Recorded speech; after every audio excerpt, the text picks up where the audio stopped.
जिंदगी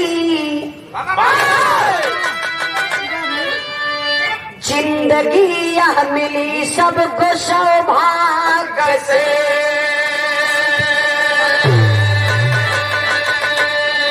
मिलता सौभाग्य से संत दर्शन यहाँ,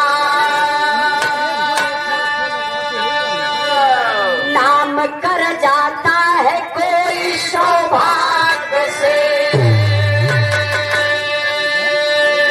करता सौभाग्य से कोई अर्पण अपने अस्तित्व को जो न समझे यहाँ, उसके जैसा न कोई गुनाहगार है। अरे व्यस्तता से कुछ समय निकालो,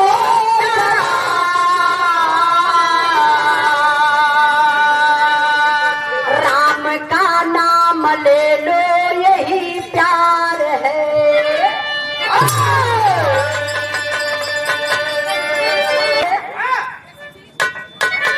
जिंदगी यहाँ मिली सबको सौभाग्य से, मिलता सौभाग्य से संत दर्शन यहाँ, नाम कर जाता है कोई सौभाग्य से, करता सौभाग्य से संत अर्पण यहाँ, अपने अस्तित्व को जो न समझे यहाँ, उसके जैसा न कोई गुनाहगार है। व्यस्तता से समय कुछ निकालो जरा, राम का नाम ले लो यही प्यार है। एक बार का बात प्रांत गुजरात के रहने वाला एक किसान, जिसका नाम बताया गया बाबू जगदीश। जगदीश अपने परिवार में अपने बेटी बेटा नाती पोता पतोह बिटिया मेहरारू सब में बड़ा व्यस्त हुआ। एक बार अब देखिए बाबू, एक बार भगवान भोलेनाथ और पार्वती जी बैठे लगी। पार्वती जी कहली कि हे जी, हम देखत बनी कि मृत लोक में बड़ा लोग उत्पात करता, कोई भक्ति भजन का नाम ही नहीं खेलेता, माया के जाल में लोग भरमाइल बा। एक काम करता स्वामीनाथ, चलता कुछ मृत लोक में लोगन के बता दिया जाता। शंकर भगवान कहे तू मेहरारू को जा, ये कुल बोले लू ताकि पता ना हो, मृत लोक में लोग अपने मन का मनमानी करल। हम कितनो समझाई हमार बात तू बनी है ना, लेकिन पार्वती जी कहल जला कि जो उन्हें मरद के कमजोर की नस मेहरारू अगर पकड़ ललस न, वो मर्दे जिंदगी चौपट हो जाए। शंकर भगवान का नस पकड़ाई हो। पार्वती जी कहली कि देखी जी, अगर हमारी बात ना सुनी है तो हम नैहर चल जाइए। अब शंकर भगवान मजबूर हो गए, अपन वेशभूषा बदल रहा, एक साधु बन गई। साधु बन के मृत लोक में अगले अकेले वही जगदीश के दुआरे एगो बात कहलन, जरा गौर करेंगे का कहलन।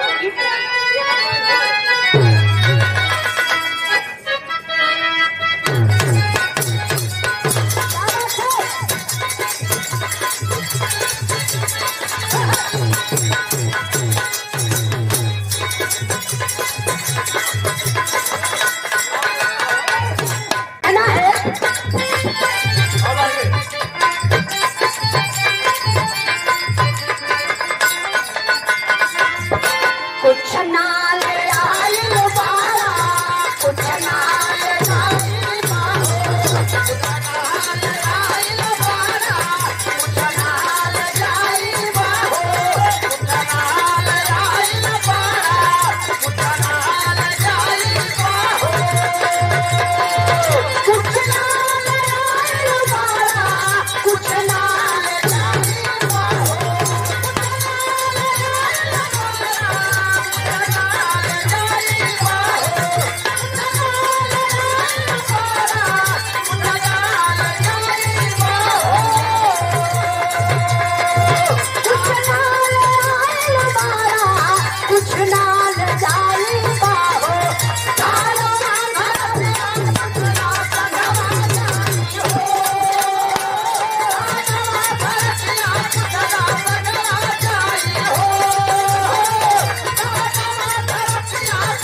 मालिक दरबार से कुछ मिली का? अच्छा देख ला, साधु बाबा का बात तू जगदीश सुनते नहीं खेबाड़ा, खाली वही अपने बाल बच्चा में भरमाइल हुए। साधु बाबा कहने के रे बचवा कुछ मिली, कुछ मिलत तो दे देदा एक टुकड़ा रोटी। तब ले बाबू साधु बाबा के जगदीश गुस्सा शुरू कैलन। कैसे गीत लगल बा मास्टर?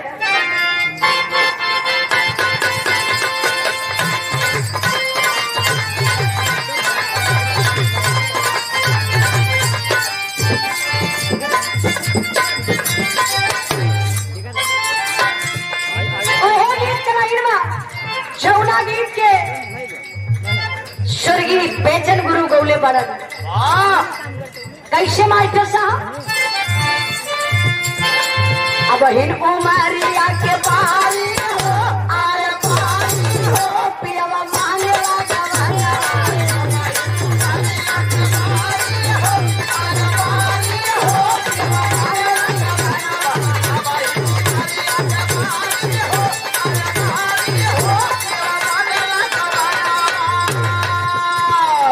यही में हम एगो गीत गौली जो टिकटॉक पर बहुत ज्यादा आप लोग देखल गल और ज्यादा से ज्यादा आप लोगन का सहयोग मिलल। नशवा में पियवा मोर मातल, कोनो पियक्कर पी के गिरल बा दुआरे, प्रधान जी से जाई के मेहरारू अपन दर्द बतावत बा।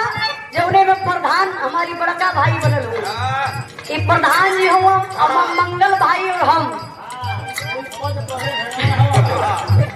गरबा भर कलाकार, पापा कलाकार, भाई कलाकार, हम कलाकार।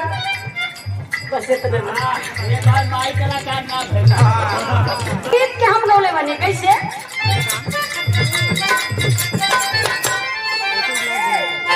नशवा में पियावा मोरा मातल, अरे मातल रे दरुआ पी के पागल।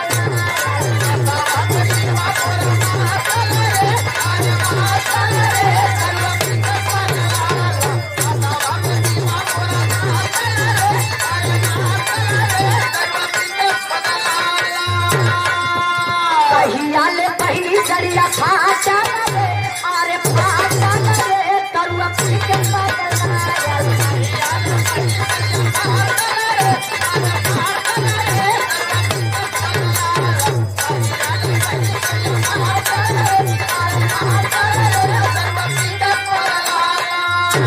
हम प्रधानी पर गीत गौले बनी, आप लोग सुन ले हुई एक लाइन गा देत बनी। ओ माँ राकेश भैया देखा माँ हमारे पापा रोल कैले हुए, हम कैले बनी, हमारे पापा हुए। अब माननीय हमारे गुरु जी प्यारे लाल कबीर जी, हम प्रधानी का चुनाव के प्रचार करे बदे निकल बनी अपने गीत के माध्यम से। जे आप जेके देखे के रही हमारा गुरु जी के कंपनी से देख सकेला, PL म्यूजिक प्यारे लाल यादव जी। तो माँ हम हमारे पापा हमारे गुरु जी पार्टी वाले के तो घर दिखाला, हम हाथ जोड़ के निकलल बनी चुनाव में। और चुनाव में चलल है वोट मांगे, देखा कैसे मांगे चलल बनी मास्टर।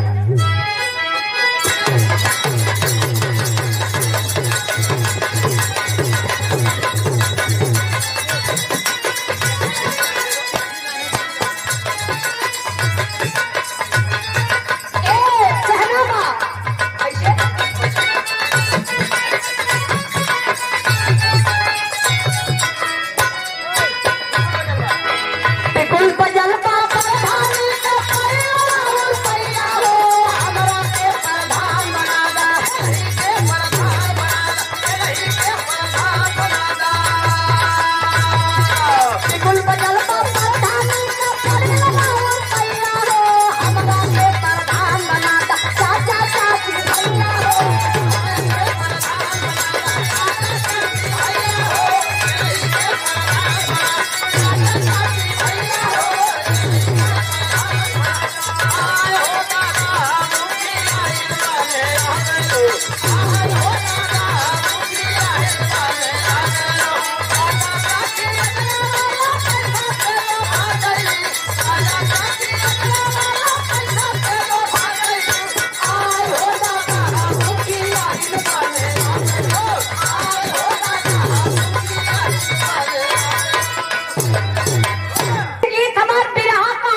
जगदीश से कहले कि बचवा एक काम करा कि है मोह माया छोड़ा, कुछ भक्ति भजन करा, यहाँ कोई का कुछ बाना।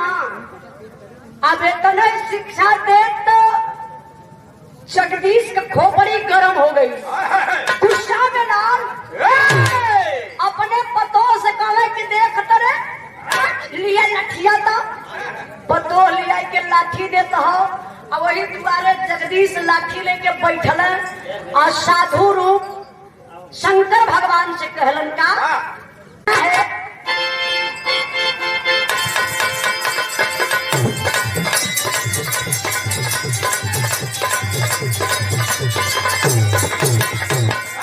कहाँ से आई बा दुआरी नंबर 1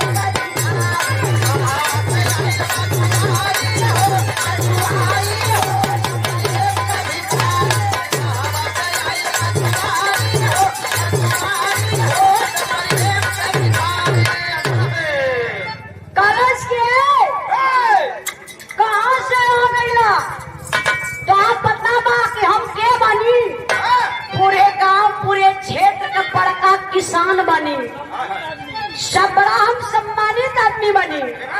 एक बात तो और जगदीश कहला का हमारा बिना जी है कैसे बेटा वापस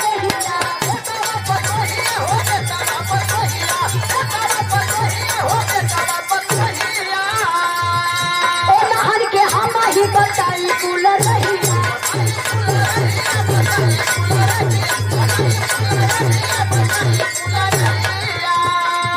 चले गईले मन मारी हो साधु मन मारी हो नंबर 1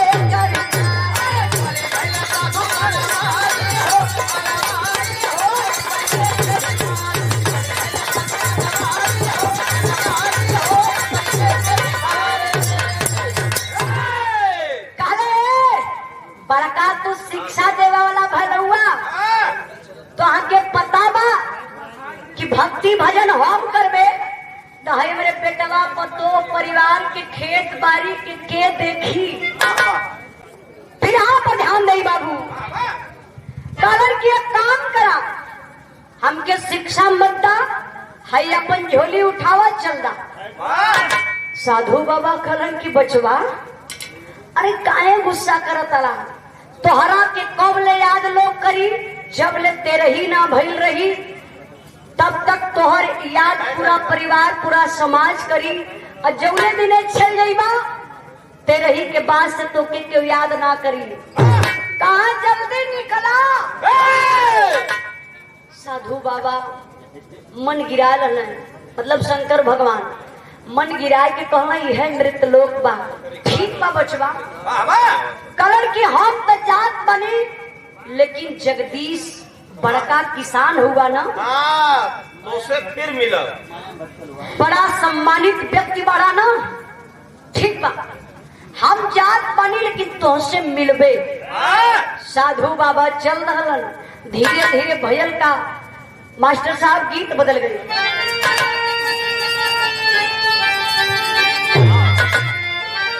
अरे चलता चलात मोरा पावा पिया भैया गोकुल हो भैया चली बजू भैया गोकुल हो भैया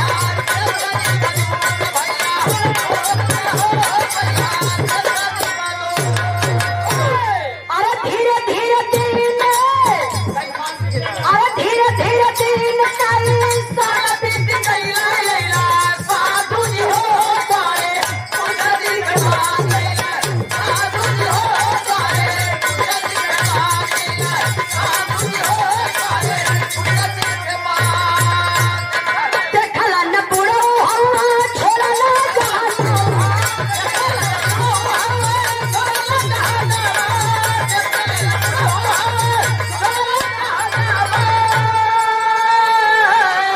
में बढ़ेला पाके पर कच्चा नमावा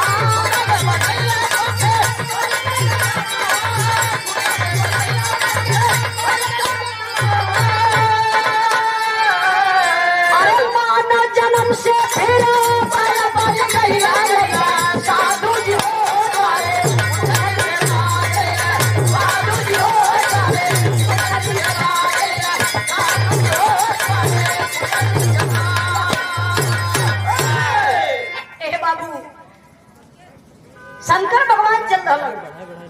जब धीरे धीरे कुछ दिन बीतल और शंकर भगवान की याद आयल कि कहले ही ना मिले बदे चलो वो किसान जगदीश से जरूर मिलबे। पार्वती जी से कहले कि का हो देवी चलिए मृतलोक में। कही हाँ स्वामी जी जा काहे ठीक बात तोहर बात हम मानत बनी अब तो आके साक्षात सामने हम दिखाई। पार्वती जी बड़ा खुश है कि प्रभु जी गए मृतलोक में गल हम मृतलोक में लोगन के शिक्षा बटी हैं। सब लोग हमारे प्रभु जी का बात मानी भक्ति भजन करी समाज सुधर जाई। फिर शंकर भगवान साधुए के रूप में अले जब जगदीश के दुआरे गए तो जगदीश दुआरे ना रहा। शंकर भगवान ध्यान धैले तो ध्यान में मिलल का कि जगदीश खटत खटत मर गए।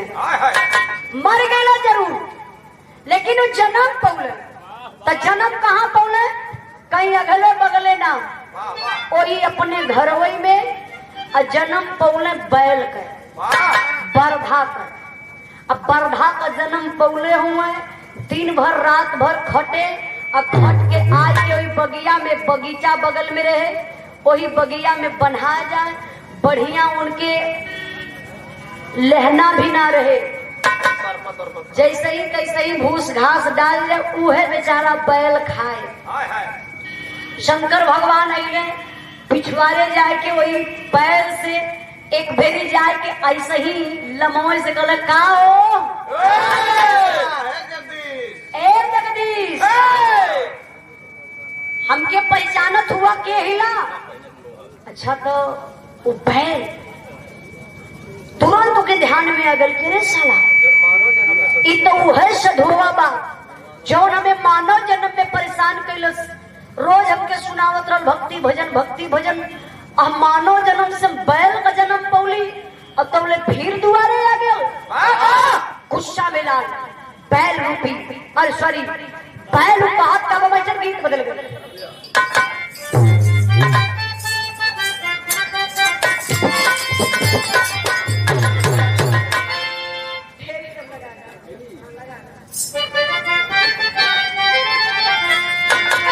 अरे अरे झैला का माया में बुढ़ऊ मानुष देह गवा के बरधा बन के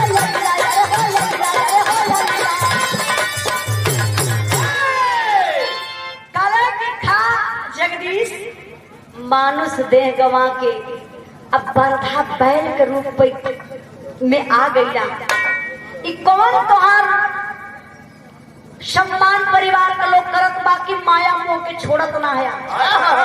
अरे एक दिन एक खुटवा से तोड़ाला अब कौनो मंदिर पर जाए के मंदिर का परिक्रमा करके आए के फिर खुटवे में बना जा। बैल रूपी जगदीश गुस्सा में लाल साधु फाधु अब सिंहिया करनवा में डाल के झड़िया पहाड़े निकाल ले के कर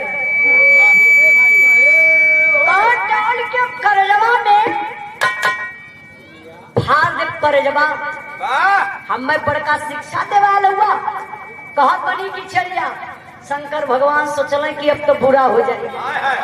शंकर भगवान धीरे से पीछा कैले जाए शुरू कैले जाए के कुछ दूरी लमवे से कला जगदीश बात नान मल्ला तो से फिर हम मिलबे। शंकर भगवान फिर कहले पार्वती जी से कहले का हो देखलू गयल तो रहले मृतलोक में इंसान से बैल बन के घरवे में आई के खटता हमके कहला पे कहा था कि सिंहिया करजवा में डाल के फाड़ दे। अगर आज फाड़ दे हो तब का भलो काली अरे प्रभु जी आपके आगे क्यों का चली ठीक बा मेहरारू का जात जवन कहबो हम करबे करब। ए बाबू धीरे धीरे समय बीतल और जब समय बीतल तो फिर शंकर भगवान का आसन डोलल बा का करत हो मास्टर गीत बदल गए।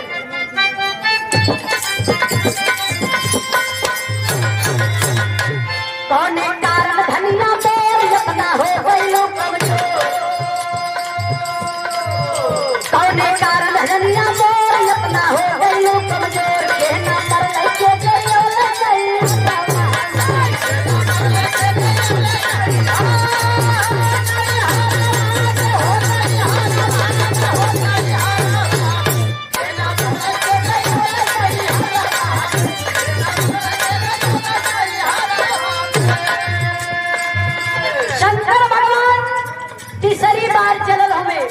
वही साधु रूप में आइले जगदीश के घरे तो देखल कि बैल खटक खटक एक दिन वही खेतवे में गिरल मर गए। ध्यान लगाओ शंकर भगवान कि बैल तो मर गए लेकिन वो जन्म का पौलन। गौर करेंगे बिरहा के सुनने वाले बाबू भैया, यही हमारे साथ आपके साथ ही होता है लेकिन समझ नहीं पाते हैं। शंकर भगवान जब ध्यान लगौले तो बाबू एक कुत्ता बन के जगदीश अपने घरवे में फिर जन्म लहरा और जन्म लहने परिवार का पूरा रखवारी करें। जवन घर का पड़ोहा बा वही पिछवाड़े नवदान में जाए के कुत्ता बैठल बा। शंकर भगवान जाए के लमोए से करे का हो ए जगदीश हमके पहचानत हुआ। अच्छा तो कुत्ता समझ गए वो है साधु बाबा। मानव जन्म से बैल जन्म लाली वहू में आयल, आज कुत्ता जन्म लेके आई तो यहू में आ गया। अभी हमारे पीछा ना छोड़ी, गुस्सा में लाल बटन तब ने बाबू शंकर भगवान से वो कुत्ता रूपी जगदीश का कहलन घर में सुते लड़का मोर कौनो घुसे न पावे, घर में सुते लड़का मोर कौनो घुसे न पावे। चोरी ऐसे कुकुर बन के भोंकेला तू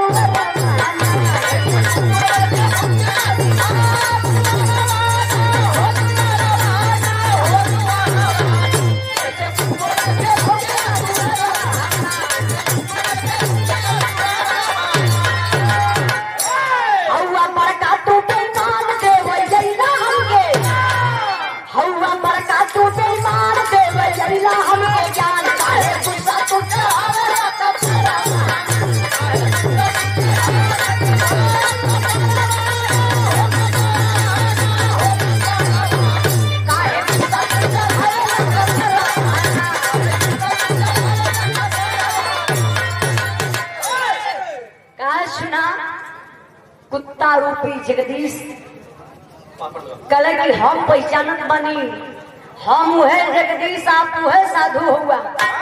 आखिर हमारे पिछवा पाए नहीं के छोड़ा था कहा हम यही लिए आयल बनी कि है माया मोह छोड़ के अपने मुक्ति के लिए कुछ भक्ति भजन करेला।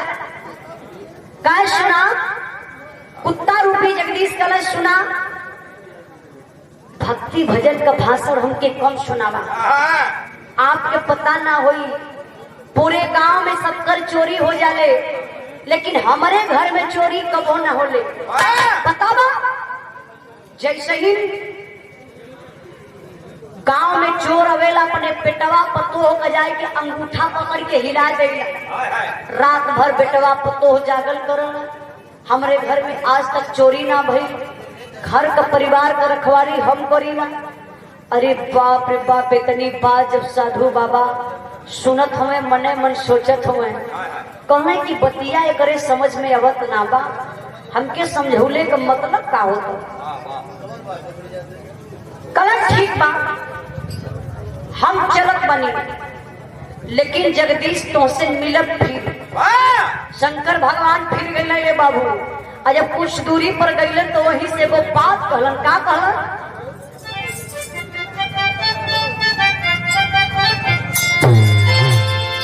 ए चचा पापट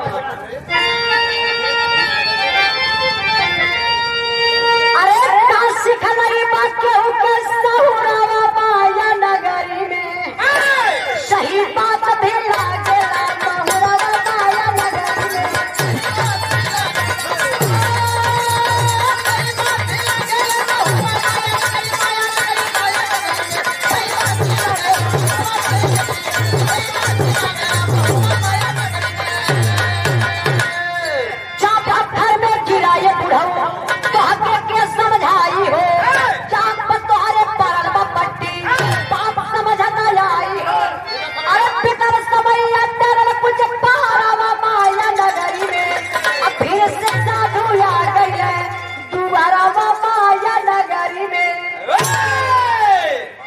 ए बाबू गुस्सा में डाल शंकर भगवान कले का इंसान के हो गए बा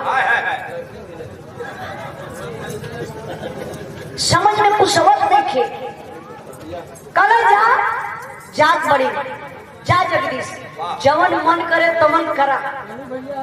अब हम आई बना शिक्षा देवे चढ़ गए शंकर भगवान, लेकिन पार्वती जी फिर पे जाइखनी कहली ए जी जाई जेके शिक्षवा देत रहली आ ऊ मर गई। अब देखा कि कुत्ता जन्म से कौन जन्म पौले हुआ जाके पता लगा के बा शंकर भगवान फिर चलने बाबू अले मृतलोक में। अब आए गए तो देखो तुम कुत्ता भी दुआरे ना बा। अब मर के जगदीश कौना जन्म पौले बाटे घर में जरा गौर करेंगे। अल्लाह लाइन में कहना है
बाबू आ गई शंकर भगवान पार्वती जी के कहले पर फिर मृतलोक में देखले तो बाबू कुत्ता मर गई बा, लेकिन एक सांप का जन्म रहलस।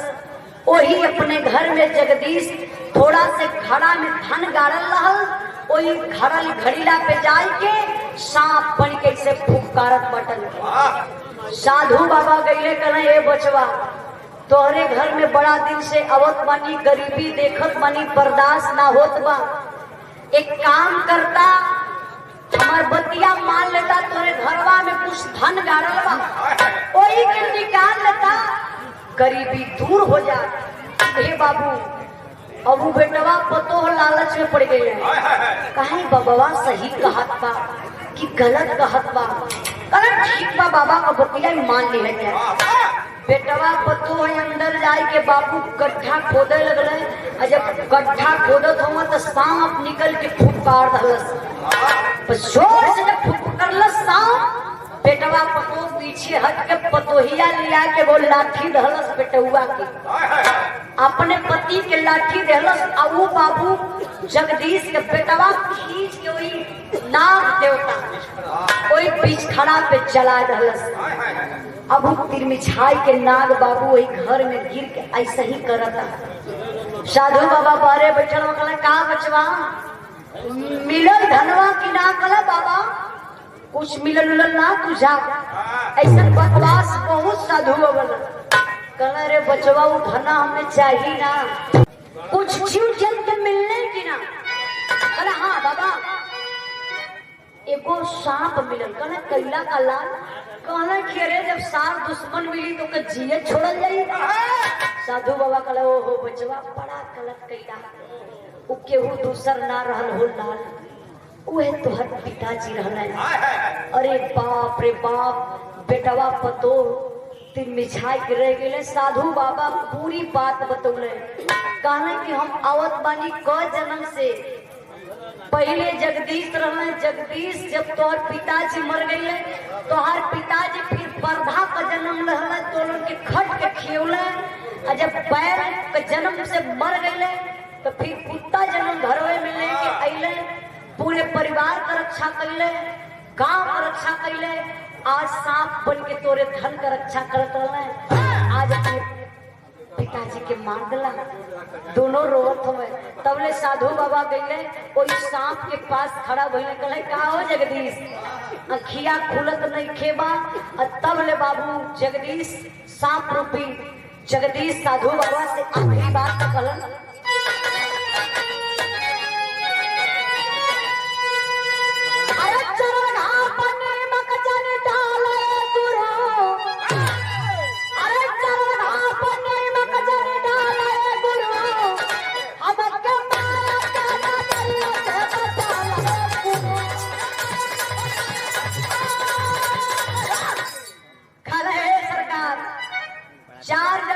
माया मोह में भटकली, लेकिन हमके हाथे कुछ ना लगल। अब मुक्ति चाहत बनी, कुछ तो उपाय होई सरकार।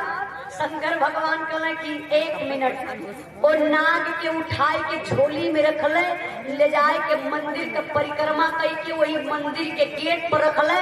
नाग देवता का अंतिम सांस निकल गई, वो जन्म में मुक्ति पौले। लेकिन कलयुग में फिर जगदीश जन्म कौले हुए, कौड़ा नाम से फेमस बने, कहाँ हुए, कौड़ा रूप में हुए, वो हमार अगली बिरहा बा। टाइम मिली अगली बिरहा सुना दे। आखिरी लाइन